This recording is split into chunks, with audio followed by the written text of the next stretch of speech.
What's up everyone, Erica here, and I'm back today with another video for you.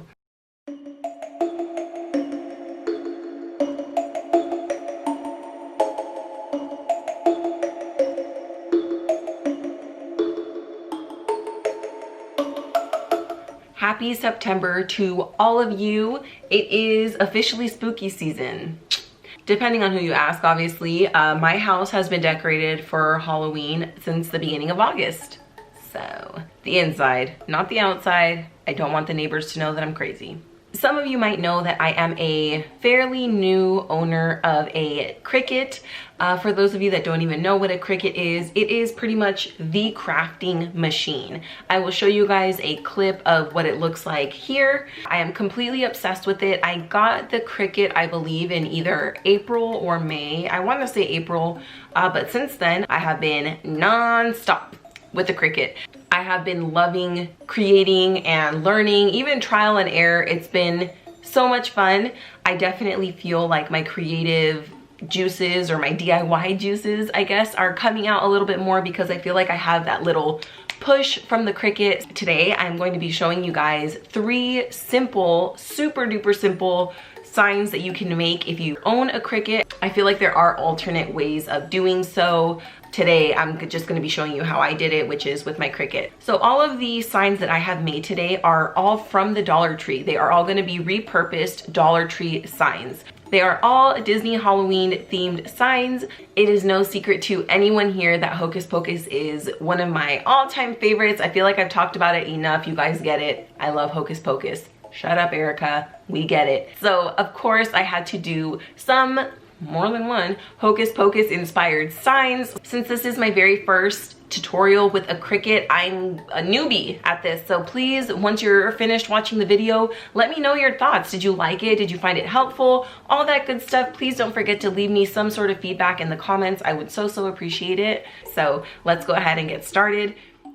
Getting started, I'm using this apple barrel paint in the shade black. Here is the sign I'm going to be using today. As you can see on the flip side, there was a sticker on it, which did leave me with a little bit of sticky residue, but it didn't bother me in the end. So I'm going to just apply one thin coat of paint before moving to Cricut Design Space. In Cricut Design Space, I am using the text option, and this is going to be the first spell or the first phrase that I am putting on one face of the sign. So here I am doing twist the bones and then the back, which is, of course, Winifred's spell that she puts on Thackeray Binks. Here I am selecting the Bromello font, which I did download from DaFont.com. And if you have any questions on the fonts that I used, I will have them all listed in the description box.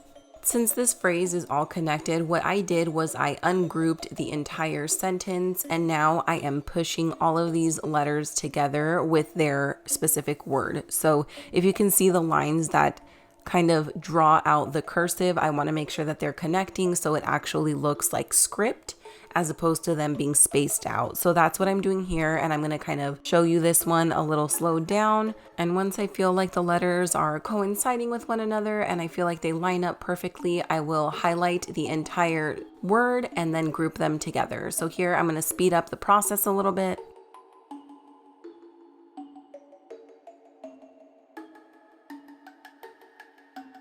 Once again, using the text function, I am going to work on the flip side of the sign. I decided to go with "Come, we fly," which is, of course, what Winifred says to her sisters before they grab their brooms and mops and vacuums and all that good stuff. Here I am again connecting the words in the kind of cursive that I want them to look. And then another trick that I like to do once they are all grouped to my liking is I will highlight the entire phrase. I will go to align. Then I select center vertically. That will just make them nice and aligned before you print. So now I am headed to Google to try to find a nice outline of the broom, the mop, and the vacuum. So I decided to go with this one. So all I'm going to do is drag it to my desktop. I'm going to upload the image here, and this kind of takes some messing around with. If you're not familiar with Cricut Design Space, this definitely took some learning on my part. So I'm kind of manipulating the image because what I really want is just the image of the cleaning supplies, if you will. So as you can see, the word hocus pocus kind of drooped down into the image of the broom. So I erased some of it. Then I went ahead and cropped what I wanted. I selected just the cleaning supplies. And lastly, I'm removing any white background that might be applied because we do want this to look like an outline. Here, I'm going to be using my standard grip mat with a white piece of vinyl. We are going to be putting the back side down.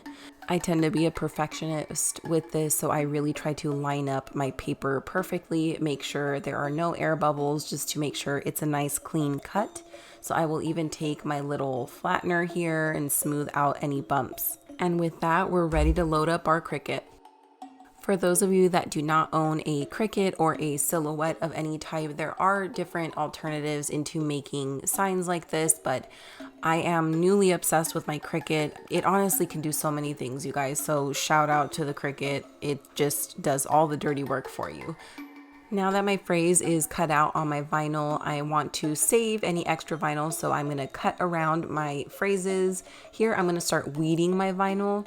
I don't show you too much of me doing this step here for this one because it was a little more tedious and hard to capture on camera, but in the next sign I will definitely give you guys a little more of a close-up of me weeding the vinyl. It's kind of easier to see too because white on white is kind of hard to capture on camera.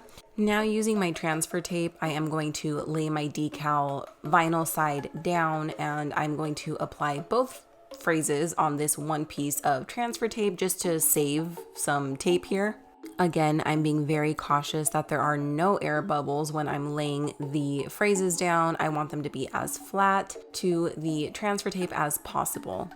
And just so I don't have this huge piece of tape when I am laying the decal down on my sign, I'm going to cut around my phrases and just get rid of that extra tape. One thing I will say that I have seen countless tutorials on with applying decals is that you really need to use this little spatula tool to the best of your ability. So here you will see me do the front and the back. I am really scraping down on the front part of the decal just to ensure that when I lift the backing of the decal, it sticks to the transfer paper. This is what we want, this nice clean pull. That way everything sticks on perfectly. Vinyl is super sticky and I have definitely been the victim of losing the dots over the eyes or asterisks and things like that. So really scraping it with the spatula will help ensure that that doesn't happen. Once I lay my decal down, I'm going to smooth it out with my hand and then again I'm going to go over it with my little spatula scraper tool. I really do feel like the more time you spend scraping it, the more satisfying pulling off the transfer tape will be. Like if you can see here, nothing lifted for me because I spent so much time scraping it down with my spatula.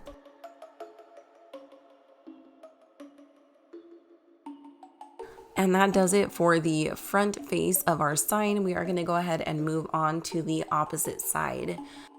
I am going to speed up this process a teeny bit now that you guys can kind of understand what I'm doing here. Spending a lot of time using my little scraping tool, making sure my decal is nice and centered, scraping it down again, and of course a nice clean pull of the transfer tape, and voila.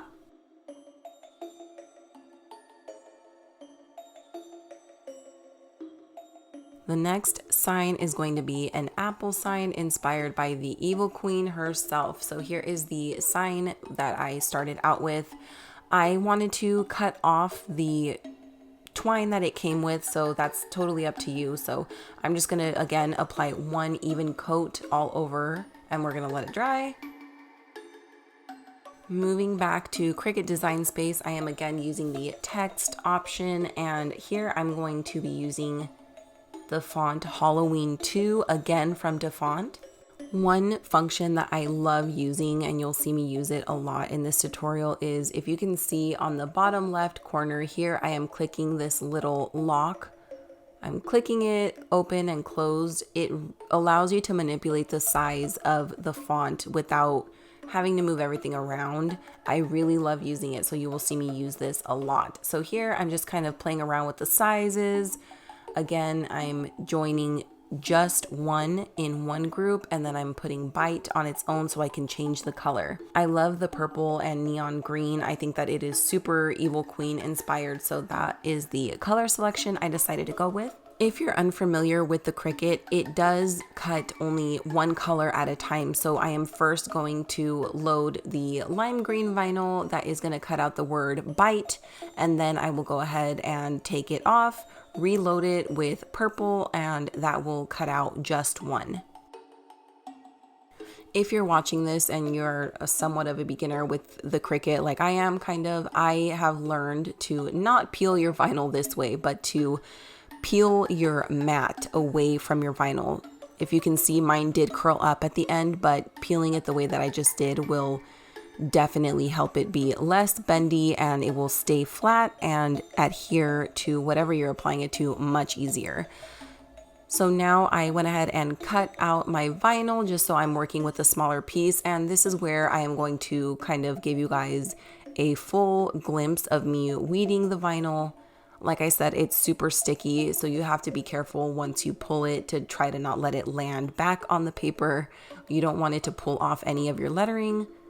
I gotta be honest with you guys, I don't know if this is satisfying for you at home to watch me peel vinyl, but believe me, it is so satisfying to peel it and it come off perfectly. I'm obsessed. Are you guys catching a pattern now? So now that I have peeled off all the excess vinyl, I am laying my decals down on the transfer paper, and I'm gonna cut off the extra tape again. And you guessed it, here comes my little spatula tool. I am spending a lot of time making sure that I am really trying to adhere that decal onto the transfer tape. I felt like I should mention to you guys that this paint that I used dried very quickly. I didn't have to wait a full day to make these signs, so just something to note.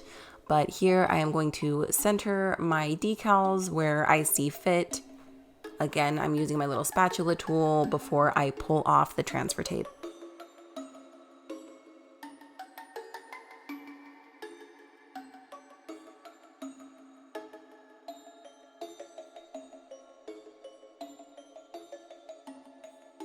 And that's essentially it for this sign. I did buy some twine or whatever you want to call this on Amazon for these signs. I wanted something a little more Halloween-y, I guess. I didn't love the jute strings. I don't know what they're called, but that kind of like hay looking material. So I did purchase this on Amazon. So again, I will have everything linked for you. But yeah, this is the sign. This is what it looked like in the beginning, and this is the finished product. And now onto what I'm calling my spooky Disney Towns inspired sign. So this is what we are starting out with, my sign from the Dollar Tree.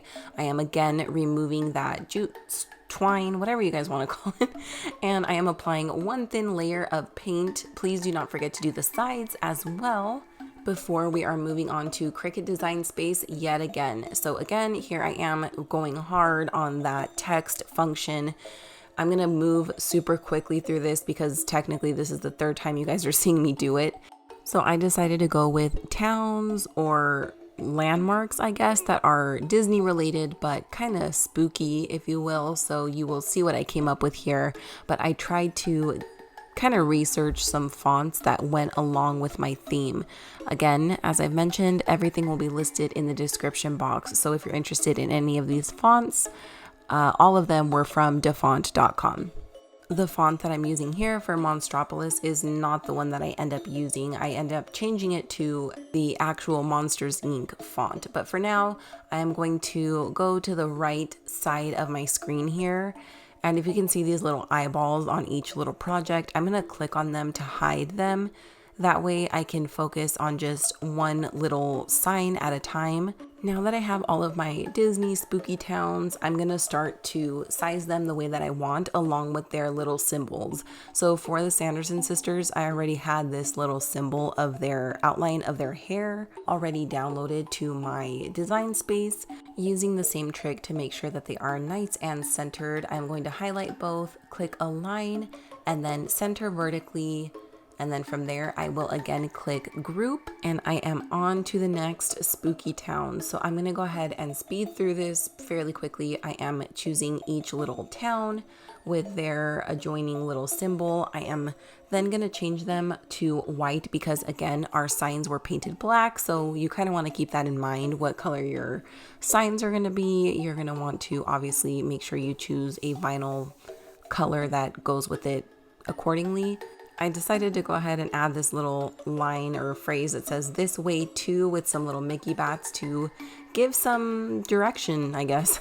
Here I wanted to show you guys what was actually going on behind the screen. So I am moving around all of the spooky towns, but as you can see, I have the sign in front of me because I wanted to line up each spooky town with how they are going to end up on the actual signs before I start to resize them.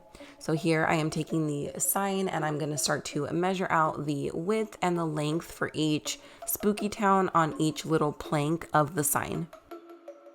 And just as I mentioned previously, I'm using that lock and unlock function a lot. Again, it's just super easy to manipulate the size, the height, the width. Now, to ensure that the letters or the words or anything like that don't get all jumbled, I am clicking this button down on the bottom right, which is weld, and that is going to make sure everything prints exactly like how we are seeing it in Design Space. And once I clicked make it, I see that the This Way Too and Haunted Mansion were next to each other. I want them to have their own line just to make it a nice clean cut when I go to cut each one of these in their own strips individually. So I went ahead and moved that before I went ahead and loaded up my vinyl. Here I'm clicking fast mode on the Cricut because there is going to be a lot of cutting going on, so I definitely want the machine to speed it up if possible. Again, to ensure that we aren't curling our materials, I am going to pull my mat away from the vinyl before I cut each little spooky town into their own individual strips.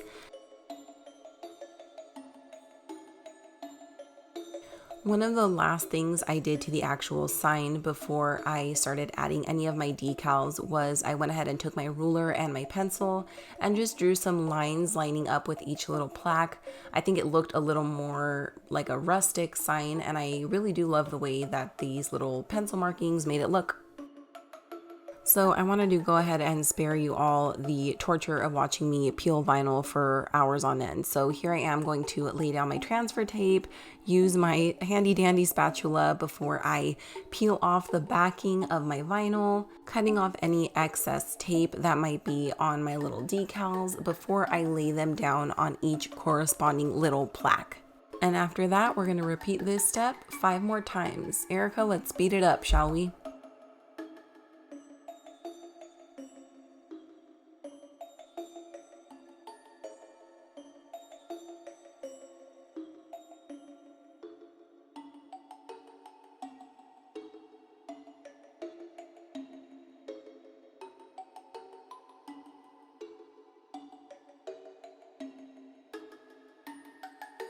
And the very last thing I'm going to do to complete this little sign of mine is I'm going to take more of that ribbon or that twine that I was showing you from earlier.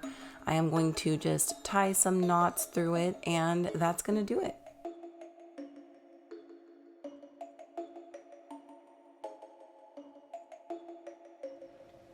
That is going to do it for my 3 Disney Halloween themed signs. I hope that you guys enjoyed them. I absolutely love the way that they came out. They took some time, but I wouldn't say any crazy amount of time, and I thoroughly enjoyed making them. I will say that that's one of the main things that I love with my Cricut. Working so hard on something and then seeing it come out just the way you envisioned it, if not better, has just been the best part of it for sure. So leave me a comment. What did you think of this Cricut tutorial? I want to know your thoughts, and also let me know what sign was your favorite. I definitely have a favorite. It's all the which ways, all the which ways. As always, I want to thank you guys for taking time out of your day to watch this video, and I hope to see you back again for the next one. Bye.